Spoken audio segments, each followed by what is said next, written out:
Right, so instead of doing something organizational in the gym or something covering real coaching technique that we use and actually something rather helpful, which I normally would try to do, instead, let's cover something that'll be helpful in a way if you A, need a smile today, or B, hopefully this will eliminate some of the sketchy techniques out there. And it's not even sketchy, just questionable.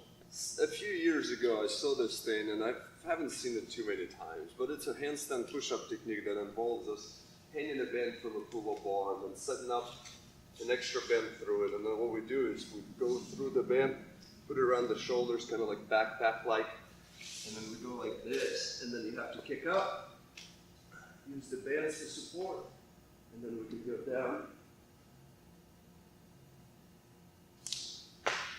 And the reason I find this technique questionable is if I can do a pretty decent handstand, which I feel like this requires to, because otherwise it's too easy to fall through, then why are we not just going against the wall and doing it, or developing the shoulder press and strength or anything like that? And if you can do a handstand against the wall pretty easy or freestanding, then what's the usability of this? So it's kind of like an intermediate tool that nobody really needs.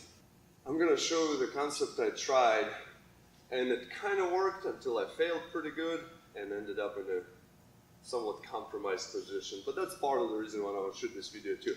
Every once in a blue moon, we'll do things that are dumb and just don't work. Or not even dumb, just questionable. And it's okay to A, be a little embarrassed about it, or just realize that that was a dead end, or learn from the mistakes and hopefully we'll laugh it off and no dramatic injury kind of has happened. But let me switch the band over, and I'm going to show what I've done, and we'll see if it'll be funny at all. Alright, so this was roughly my setup. I had my parallettes. I had much stronger bands. It was stretched even further up. And then there was a mat behind, which this one's actually much smaller. The other one was probably, I think this is a 3-inch mat. It was like must have been a 9-inch mat. So I figured it was almost the same height as these parallettes go. And so when I was doing it, it was okay. But let's see kind of what happens and see how hard it is to get out of it. And then I can talk about it a little more. Let's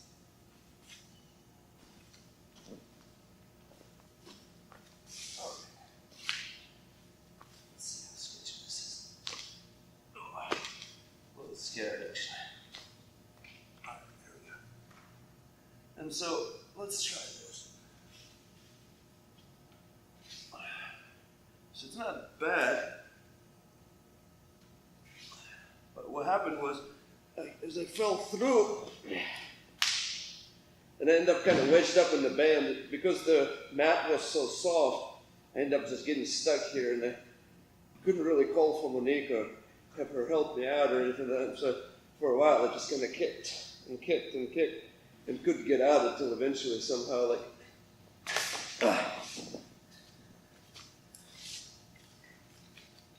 not terribly elegantly, I was able to get out of this position, and probably took me about, I don't know, it felt like 10 minutes, but it was probably more 2 or 3.